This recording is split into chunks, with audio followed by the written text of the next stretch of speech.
Zionis biadab parah. Puluhan rumah tepi barat dibakar pemukim Yahudi. Kejamnya Zionis serang warga sipil Palestina.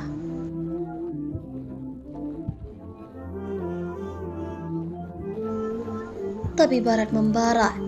400 pemukim Yahudi Israel bakar puluhan rumah dan mobil Palestina. Sindonews.com. Sekitar 400 pemukim Yahudi Israel menyerang warga Palestina dan rumah serta properti mereka di kota Huwara, tepi barat distrik selatan Nablus pada Minggu malam 26 Februari 2023. Penyerbuan pemukim Yahudi ini disebut sebagai wabah kekerasan pemukim terburuk di sana dalam beberapa dekade.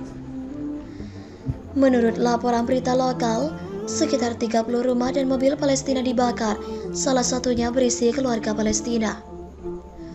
Otoritas Israel yang menanggapi kebakaran tersebut dilaporkan menyelamatkan keluarga tersebut. Warga Palestina menanggapi serangan itu dengan melemparkan batu ke arah para perusuh. Video yang diposting di media sosial menunjukkan kolom api dan asap mengepul di langit. Para pemukim Israel menghentikan serangan mereka saat sholat Isya, menuai kritik dari orang Yahudi secara online karena melakukannya. Menurut Kementerian Kesehatan Palestina, seorang pria berusia 37 tahun ditembak dan dibunuh oleh orang Israel selama kerusuhan, dan 2 orang lainnya terluka oleh tembakan. Warga Palestina lain dirawat karena luka tusukan, dan orang kelima dipukuli dengan batang besi. 350 orang lainnya juga dirawat karena menghirup gas air mata. Kekerasan itu dikecam secara luas di Amerika Serikat, Prancis, dan Lembaga Hak Asasi Manusia Israel B'Tselem. B'Tselem menuduh pemerintah Israel mendorong serangan itu, yang disebutnya sebagai pogrom. Pogrom adalah istilah untuk pembantaian terorganisir terhadap kelompok etnis tertentu. Rezim supremasi Yahudi melakukan pogrom di desa-desa sekitar Nablus kemarin. Ini bukan kehilangan kendali. Persis seperti inilah kontrol Israel. Para pemukim melakukan penyerangan, melakukan militer mengamankannya, para politisi mendukungnya. Ini sinergi, ungkap pernyataan B'Tselem. Pogrom Huwara adalah manifestasi ekstrim dari kebijakan lama Israel. Itu dilakukan oleh negara Israel, papar B'Tselem. Setelah serangan itu, sejumlah besar pengunjuk rasa berkumpul di Tel Aviv membawa tanda bertuliskan Palestina Lives Matter dan berdemonstrasi menentang serangan oleh para pemukim Yahudi. Peristiwa itu sebagian besar terjadi pada hari sebelumnya ketika 2 orang Yahudi Israel ditembak mati di kota itu.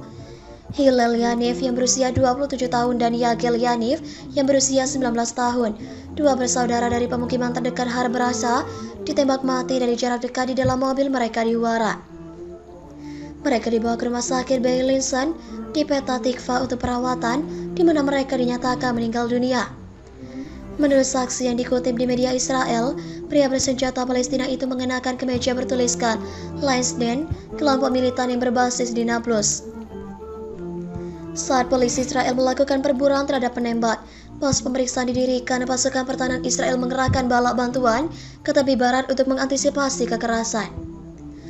Setelah penembakan, Perdana Menteri Israel Benjamin Netanyahu dan Menteri Keamanan Nasional Itamar Ben-Gvir mengeluarkan pernyataan bersama yang mengatakan mereka baru saja menyetujui undang-undang yang mengesahkan hukuman mati bagi siapapun yang dihukum karena terorisme terhadap warga Israel.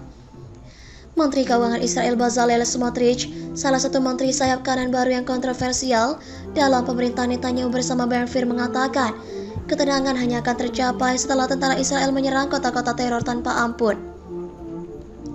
Dia menyerukan kembalinya delegasi Israel ke pertemuan puncak keamanan di kota Aqaba di Yordania dengan delegasi Palestina, Yordania, Mesir, dan Amerika untuk membicarakan situasi di tepi barat dan Gaza. Tepi barat yang telah berada di bawah kendali Israel sejak 1967, tetapi sebagian besar diantaranya diklaim Otoritas Nasional Palestina pada tingkat tertentu, telah menjadi tempat meningkatnya kekerasan antara pemukim Yahudi dan warga Palestina. Sejak akhir tahun lalu, operasi oleh IDF dan Shin Bet, Badan Keamanan Internal Israel di tepi barat, hampir terjadi setiap malam. Suatu serangan di Nablus Oktober lalu melihat lebih dari 100 mobil IDF bergegas ke kota setelah matahari terbenam untuk serangan terhadap Palestina yang mengakibatkan 5 kematian warga Palestina dan 21 orang lainnya luka-luka.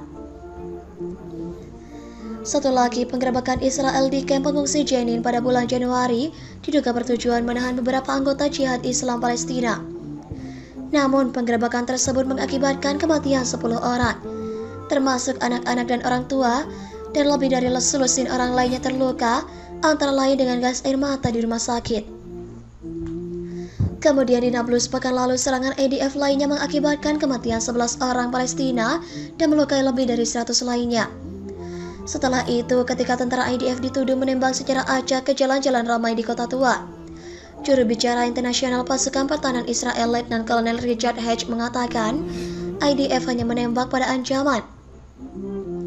Ketegangan telah meningkat di tepi barat selama bertahun-tahun, dan kekerasan baru-baru ini membuat banyak yang khawatir akan dimulainya intifada ketiga atau pemberontakan massal Palestina. Dua pemberontakan sebelumnya dari tahun 1987 hingga 1995 dan dari tahun 2000 hingga 2005 mengakibatkan Israel memberikan konsesi besar kepada warga Palestina dengan mengorbankan ribuan nyawa di kedua sisi. Selama pertemuan baru-baru ini dengan Presiden Palestina Mahmud Abbas, Menteri Luar Negeri Amerika Serikat Antony Blinken dilaporkan menasihatinya untuk menegaskan kembali kendali otoritas Palestina atas Nablus dan Jenin. Pejabat Palestina menjawab mereka telah kehilangan legitimasi yang dibutuhkan untuk beroperasi di kedua kota tersebut. Mohon pada pihak terkait, pihak yang berwajib dan pihak yang bersangkutan untuk mengklarifikasi kebenaran berita ini. Kami hanya melasih dan memberitakan, Andalah yang memutuskan.